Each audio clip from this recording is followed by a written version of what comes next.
A cidadania é o exercício dos direitos e deveres de um indivíduo em uma nação, algo que aqui no Brasil precisamos evoluir muito, a começar pela educação.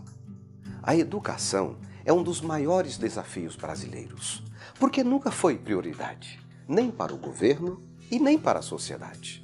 Uma pesquisa recentemente divulgada pela FEComércio de São Paulo revela que os gastos da família brasileira com educação são menores em 18% que os gastos com salão de beleza. Veja o quadro. Com serviços de cabeleireiro, manicure e pedicure, os gastos somam 20,3 bilhões de reais. Já na educação, com cursos regulares, da pré-escola ao segundo grau, o valor diminui para 17,24 bilhões de reais. Como a educação nunca foi prioridade, nem para o governo e nem para a sociedade, o resultado é uma baixa escolaridade do profissional brasileiro. No Brasil, 42,88% dos trabalhadores formais da indústria não têm educação básica completa. Em Santa Catarina, esse número sobe para 45,48%. No contexto geral, nós falhamos no processo educacional. Isso é fato, os números estão aí, não adianta mais a gente discutir sobre números ruins. Existem estruturas de educação pelo mundo afora que grande parte da intenção dessas estruturas de educação é formar para uma coisa chamada mundo do trabalho. Eles não querem que o jovem tenha a definição de uma profissão, mas que ele tenha uma definição de tendência. E para definir tendência, quando ele se forma, ele tem pequenas profissões à sua mão.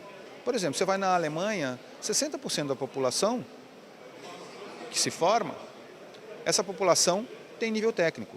Mas eles vão ser técnicos? Não, eles tiveram uma formação técnica e tiveram maior segurança para decidir pelas suas carreiras. São povos mais felizes no quesito profissional. Nós partimos para um modelo de educação que foi uma educação generalista e, infelizmente, nos últimos tempos, conteudista. Muito conteúdo generalizado. O grande problema, tudo bem, a gente forma, dá conceitos de matemática, conceitos de português, mas você vê o que acontece na prática, o jovem acha muito chato, grande parte evade, e o comportamento do jovem de 19 anos, hoje somente 20% tem um comportamento um pouco melhor do que uma criança de 10 anos, o que esperaria-se para uma criança de 10 anos. Isso é um gargalo. Você quer ver outro gargalo? A burocracia. Recentemente entrevistei o neozelandês Fraser Hopkins e o britânico James Bryan, que vieram morar em Florianópolis. Aqui eles resolveram fundar uma escola de inglês para adultos. Então procuraram um contador para dar início à formalização da empresa. Aí eles foram apresentados à burocracia brasileira. Existe um processo inteiro de abertura da empresa que demorou meses e meses e meses. E a gente passou aquele processo demorado de tentar entender, de traduzir tudo, porque é muita assinatura. Aí é muita assinatura, muito papel. Mas a gente não desistiu. Aquele sonho de ter uma própria empresa aqui no Brasil era algo que é viciante. A gente ficamos viciados. E cada obstáculo que enfrentamos, a gente vamos para outro, porque não vamos desistir. Até aí o entusiasmo falou mais alto. Mas, de repente, eles conheceram o ridículo da nossa burocracia. Eu lembro um momento que o contrato social saiu da empresa e tinha que perguntar para o contador o que era o cartório. Porque não existe cartório na Nova Zelândia. Mas por que eu tenho que pagar para alguém para reconhecer minha assinatura? Ok, então eu vou lá, eu vou pagar para reconhecer minha assinatura. É um passo que faz nenhum sentido para nós. O Fraser Hopkins me chamou a atenção para um aspecto melancólico da nossa relação com a burocracia. Nós nos acostumamos com essa bizarrice. Costume. Isso é fatal. A burocracia, assim como a corrupção e o desperdício, são costumes que se estabeleceram na administração pública brasileira com convicção de obrigatoriedade e se enraizaram graças a uma prática que, pelo costume, virou tradição: o patrimonialismo. Palavra bonita, né? Mas você sabe o que é patrimonialismo? Patrimonialismo é um sistema de dominação política que vigora no Brasil há muito tempo e se caracteriza pela não distinção do que é público e do que é privado por parte dos governantes e dos administradores públicos.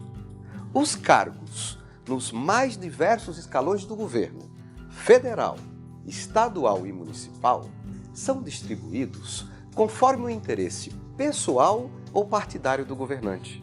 Não há compromisso com o desenvolvimento do país, do estado ou do município. O compromisso é com o projeto político de cada um deles. E nós nos acostumamos com esse absurdo. A atividade empresarial é permanentemente dificultada por uma série de gargalos que contribui para elevar o famigerado custo Brasil, que é liderado por uma carga tributária que, de tão complexa, transforma o contribuinte em um fora da lei. Porque ninguém consegue entender a complicada legislação tributária brasileira. É um emaranhado de leis, decretos, portarias e instruções normativas que instituíram mais de 60 tributos, entre impostos, taxas e contribuições, cada qual com suas respectivas alíquotas, bases de cálculo, fatos geradores e prazos de recolhimento que ninguém consegue entender, nem eles, o pessoal do governo. Eles não sabem e nem querem saber. O que eles querem é arrecadar. Em vez de combater a corrupção e o desperdício, eles aumentam a carga tributária.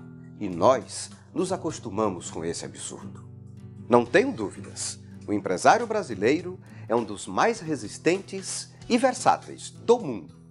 Mas isso não basta para vencer os desafios que hoje o mercado impõe. É preciso, sim, combater os gargalos que afetam a competitividade da empresa brasileira. E a melhor forma de fazer isso, penso eu, é através do associativismo.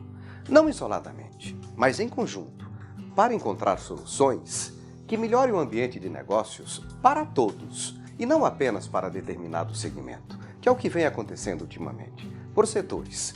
Um determinado setor vai lá no governo, consegue um paliativo. Ora, se você mora em um prédio e esse prédio está pegando fogo, não adianta você querer salvar apenas o seu apartamento. É preciso salvar o prédio inteiro. E nós precisamos salvar o Brasil por inteiro, que apesar dos gargalos, é uma terra de oportunidades. E acima de tudo, é a nossa terra. É aqui que nós vamos trabalhar e viver. É aqui que os nossos filhos vão trabalhar e viver. É aqui que os nossos netos vão trabalhar e viver. E nesse contexto, a geração de trabalho e renda também deve ser considerada prioridade máxima, porque o emprego traz mais benefícios sociais para uma região do que qualquer programa assistencialista. Por isso precisamos de um ambiente de negócios mais favorável à atividade empresarial.